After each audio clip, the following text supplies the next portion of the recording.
నమస్తే, welcome to Bahujan times news. నేను తరంగిణి. ముందుగా బులెటిన్ హెడ్లైన్స్ చూద్దాం.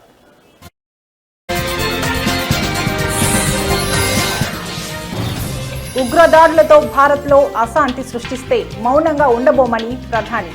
ఉగ్రవాదాన్ని పాకిస్తాన్ ఒక యుద్ధ వ్యూహంగా అనుసరిస్తోందని మోదీ వ్యాఖ్య.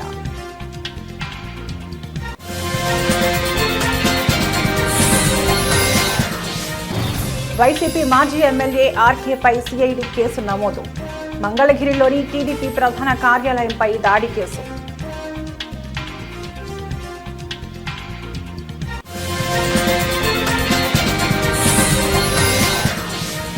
సినిమా హాళ్ల నిర్వహణపై పవన్ కీలక ప్రకటన. థియేటర్ల బంద్ వెనుక శక్తులపై విచారణకు ఆదేశించినా తేల్చాలి.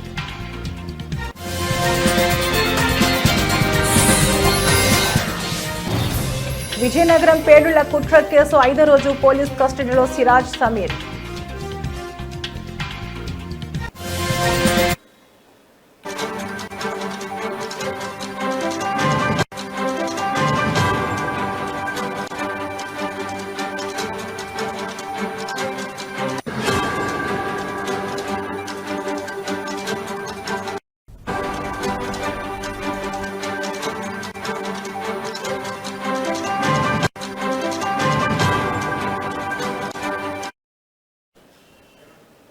బ్రేకింగ్ న్యూస్ చూస్తున్నాం. దేశంలో ఉగ్రవాద దాడుల ద్వారా అశాంతి సృష్టించాలని చూస్తే సహించేది లేదని ప్రధానమంత్రి నరేంద్ర మోదీ పాకిస్తాన్ను హెచ్చరించారు.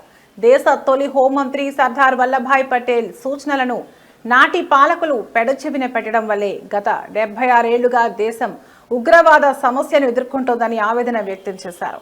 2 రోజుల గుజరాత్ పర్యటనలో భాగంగా మంగళవారం నాడు పలు అభివృద్ధి కార్యక్రమాలను ప్రారంభించిన అనంతరం నిర్వహించిన సభలో ప్రధాని ఈ వ్యాఖ్యలు చేశారు. ఈ సందర్భంగా ఆపరేషన్ సింధూర్ గురించి కూడా ప్రస్తావించారు.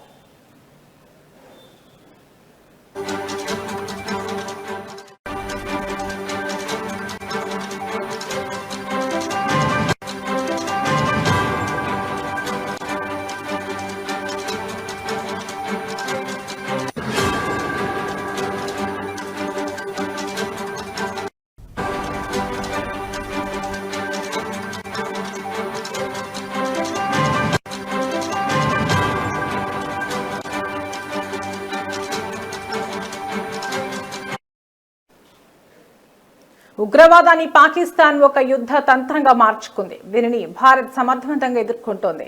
పాకిస్తాన్లో ఉగ్రవాదుల అంత్యక్రియలకు ఆ దేశ ప్రభుత్వ అధికారులు హాజరై ప్రభుత్వ లాంఛనాలతో నిర్వహించారు. వారి సైన్యం కూడా ఉగ్రవాదులకు సెల్యూట్ చేసింది. ఇది ఉగ్రవాదం కేవలం పరోక్ష యుద్ధం కాదని, పాకిస్తాన్ అనుసరిస్తున్న యుద్ధ వ్యూహమని స్పష్టం చేస్తోంది. దీనికి తగిన రీతిలోనే భారత్ స్పందిస్తుంది అని మోదీ అన్నారు.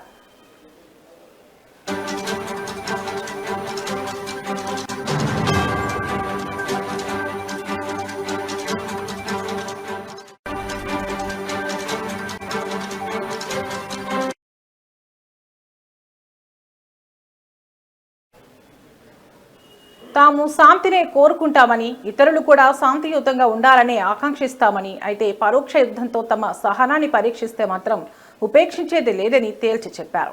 1947 నాటి దేశ విభజనను ప్రస్తావిస్తూ 1947లో దేశం 2గా చీలిన రోజే కశ్మీర్లో తొలి ఉగ్రదాడి జరిగింది. సాయుధ ముఠాల సాయంతో పాకిస్తాన్ కశ్మీర్లోని కొంత భాగాన్ని ఆక్రమించుకుంది.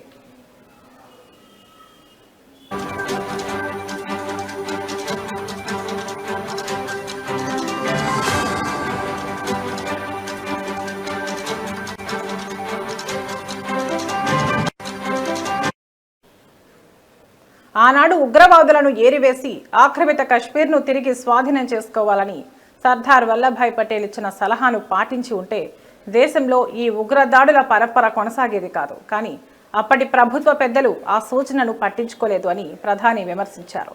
అప్పటి నుంచి పర్యాటకులు, యాత్రికులు, సామాన్య పౌరులే లక్ష్యంగా దాడులు జరుగుతున్నాయని, ఇటీవల పహల్గామ్లో జరిగిన ఘటనే దీనికి నిదర్శనమని అన్నారు.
బులెటిన్లో మరో బ్రేకింగ్ న్యూస్ చూస్తున్నాం. మంగళగిరి మాజీ ఎమ్మెల్యే వైసీపీ నేత ఆళ్ల రామకృష్ణారెడ్డిపై ఆంధ్రప్రదేశ్ సిఐడి అధికారులు కేసు నమోదు చేశారు.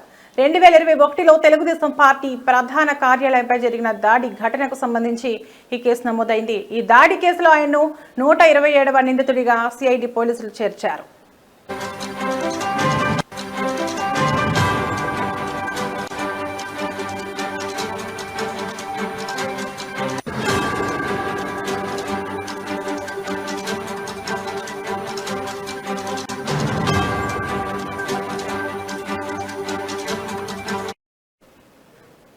ఇక వివరాల్లోకి వెళితే గత వైసీపీ ప్రభుత్వ హయాంలో 2021 అక్టోబర్ 19న మంగళగిరిలోని టీడీపీ కేంద్ర కార్యాలయంపై కొందరు దుండగులు దాడికి పాల్పడ్డారు. ఈ ఘటన అప్పట్లో తీవ్ర కలకలం రేపింది. అయితే రాష్ట్రంలో ప్రభుత్వం మారిన తర్వాత ఈ దాడి కేసును కూటమి ప్రభుత్వం సిఐడికి అప్పగించింది. ఈ కేసు విచారణను సిఐడి వేగవంతం చేసింది. ఈ కేసులో ఇప్పటికే వైసీపీ మాజీ ఎంపీ నందిగం సురేష్ అరెస్ట్ అయ్యారు.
గత కొద్ది రోజులుగా టాలీవుడ్ సినిమా ఇండస్ట్రీలో సింగిల్ స్క్రీన్ థియేటర్ల నిర్వహణ విషయంలో వివాదం నెలకొన్న విషయం తెలిసిందే.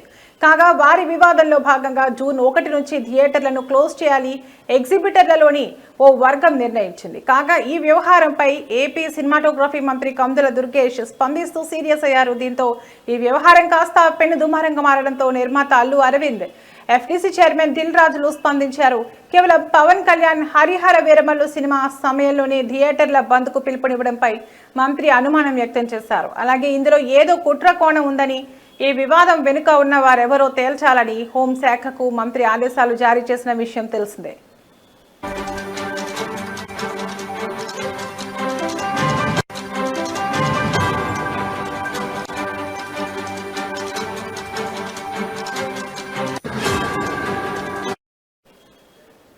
తాజాగా సినిమా హాళ్ల నిర్వహణపై డిప్యూటీ సీఎం పవన్ కళ్యాణ్ స్పందిస్తూ సంచలన ప్రకటన చేశారు.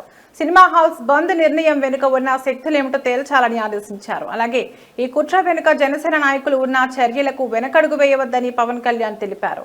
అలాగే రాష్ట్రంలో సినిమా హాళ్ల నిర్వహణ పగడ్బందీగా ఉండాలని, థియేటర్లలో ఆహార పానీయాల నాణ్యత, ధరలపై నియంత్రణపై సినిమాటోగ్రఫీ శాఖ సమన్వయం చేస్తుందని డిప్యూటీ సీఎం ప్రకటించారు. అలాగే ఇకపై రాష్ట్రంలో విడుదలయ్యే సినిమాల టికెట్ ధరలు పెంచుకోవాలంటే ఇకపై కేవలం ఫిలిం ఛాంబర్ ద్వారానే ప్రభుత్వాన్ని సంప్రదించాలని, ఇది తాను నటించిన హరిహర వీరమల్లు సినిమాకు కూడా వర్తిస్తుందని డిప్యూటీ సీఎం పవన్ కళ్యాణ్ ఆదేశించారు.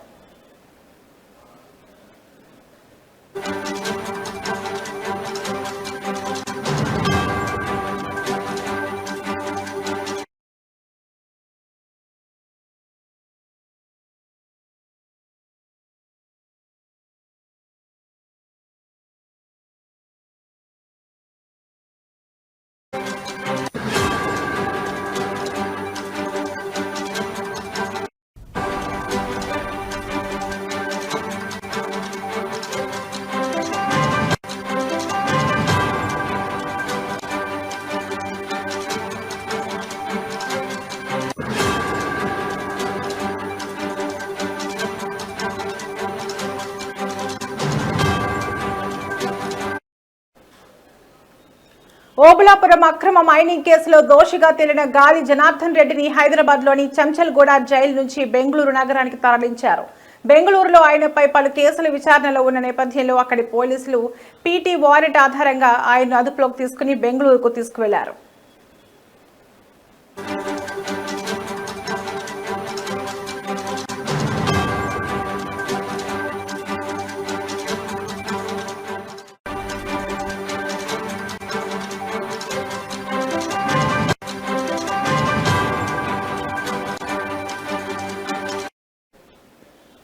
గాలి జనార్దన్ రెడ్డి ఓబుళాపురం మైనింగ్ అక్రమాలకు సంబంధించిన కేసులో శిక్ష పడడంతో కొంతకాలంగా చెంచల్గూడ కేంద్ర కారాగారంలో ఖైదీగా ఉంటున్నారు. అయితే కర్ణాటక రాష్ట్రంలోని బెంగళూరులో కూడా ఆయన పలు అభియోగాలను ఎదుర్కొంటున్నారు.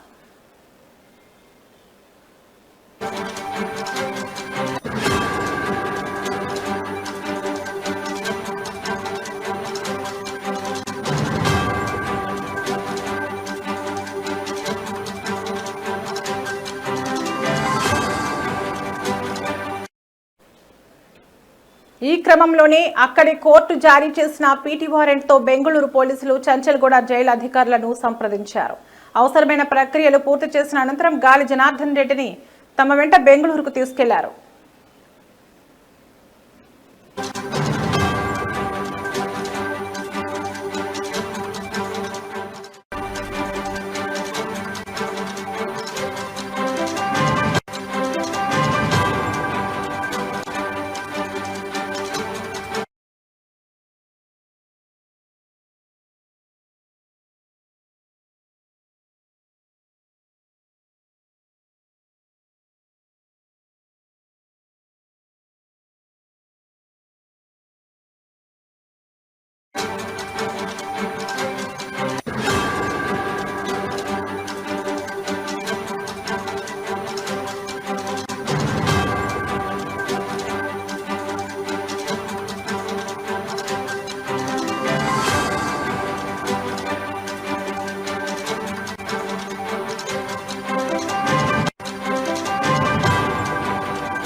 Breaking news. ఉగ్రవాదం పేలుళ్ల కుట్ర కేసులో విచారణ కొనసాగుతోంది. ఇవాళ 5వ రోజు పోలీస్ కస్టడీలో సిరాజ్ సమీర్ ను పోలీసులు విచారిస్తున్నారు. మరో 20 మంది సభ్యులు ఉన్నట్లు ధృవీకరించిన సిరాజ్ సమీర్ ఆ 20 మంది పేర్లు తెలిసినా వారు ఎక్కడున్నారనేది చెప్పడం లేదు. ఆ 20 మంది కోసం తెలంగాణ పోలీసులు వేట మొదలుపెట్టారు. సిరాజ్ అరెస్టు తర్వాత విజయనగరంలో అదృశ్యమైన వారు ఎవరు, హైదరాబాద్ లో సమీర్ ఇంట్లో సమావేశమైన వారు ఇప్పుడు ఎక్కడా అనే వివరాలను పోలీసులు సేకరిస్తున్నారు.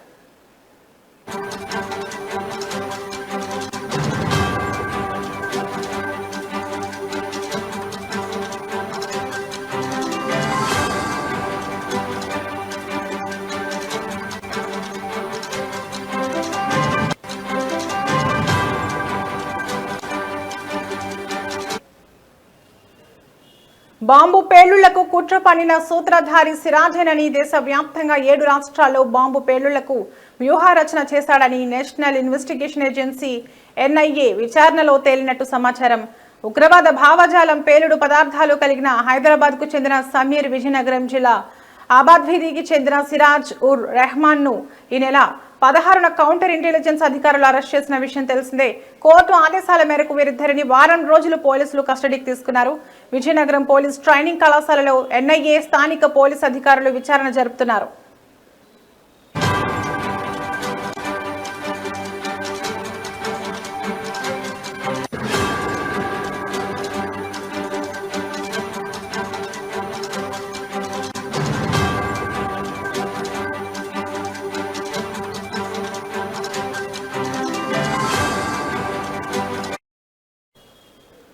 గత 3 రోజులుగా నోరు విప్పని సమీర్ సోమవారం పలు విషయాలు బహిర్గతం చేసినట్లు సమాచారం.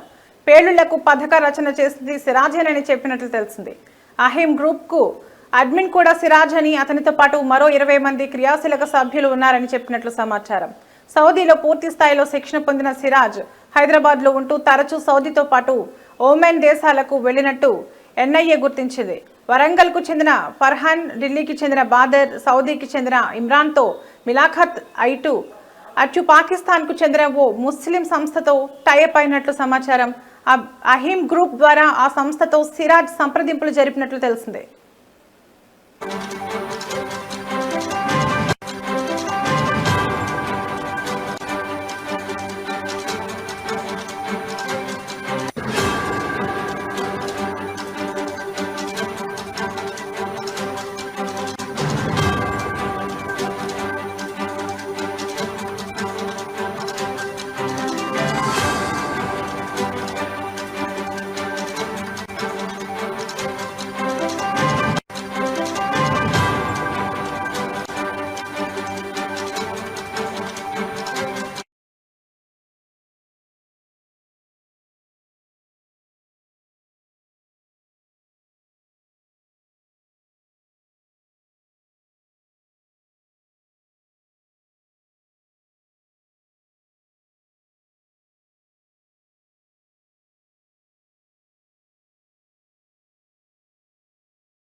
నవభారత నిర్మాత జవహర్ లాల్ నెహ్రూ అని AICC member, PCC general secretary Mallipudi Sriramachandramurthy, Kakinada city అధ్యక్షుడు చెక్క నూకరాజు పేర్కొన్నారు.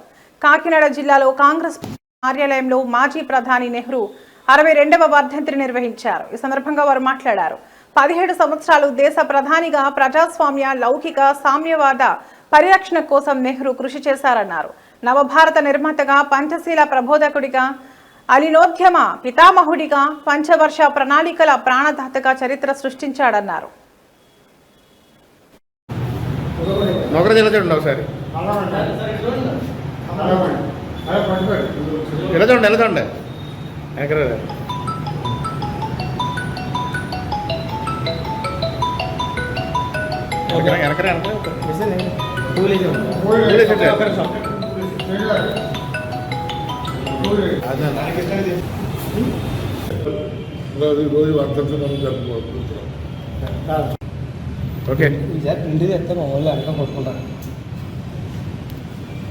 ఈరోజు శ్రీ జవహర్లాల్ నెహ్రూ గారి 61వ వర్ధంతి సందర్భంగా వారు మన దేశానికి చేసిన సేవలు గుర్తించుకోవాల్సింది ఎంతకైనా అవసరం. కాంగ్రెస్ పార్టీ స్వాతంత్ర యోధుడు మహాత్మా గాంధీ గారి ప్రియ శిష్యుడు చాచా నెహ్రూ గారు. చాచా నెహ్రూగా ఏపీ రాష్ట్ర మాజీ సీఎం వైఎస్ జగన్ గత ప్రభుత్వంలో ప్రవేశపెట్టిన ఇంటింటికి రేషన్ పథకాన్ని ఇప్పటి కూటమి ప్రభుత్వం నిర్వీర్యం చేసిందని డాక్టర్ బిఆర్ అంబేద్కర్ కోనసీమ జిల్లా ఎండియు వెహికల్ ఆపరేటర్స్ హెల్పర్స్ నిరసన తెలిపారు. ఇంటింటికి రేషన్ పథకం నిర్వీర్యం వల్ల ఆంధ్రప్రదేశ్ రాష్ట్రంలో సుమారు 9,600 కుటుంబాలు రోడ్డున పడ్డాయని ఆరోపించారు. ఈ కార్యక్రమానికి మద్దతుగా జిల్లా అధ్యక్షులు చిర్ల జగ్గిరెడ్డి పాల్గొన్నారు. అనంతరం ఎండియు వెహికల్ ఆపరేటర్స్ తో కలిసి అంబేద్కర్ కోనసీమ జిల్లా కలెక్టర్ వినతి పత్రం అందజేశారు.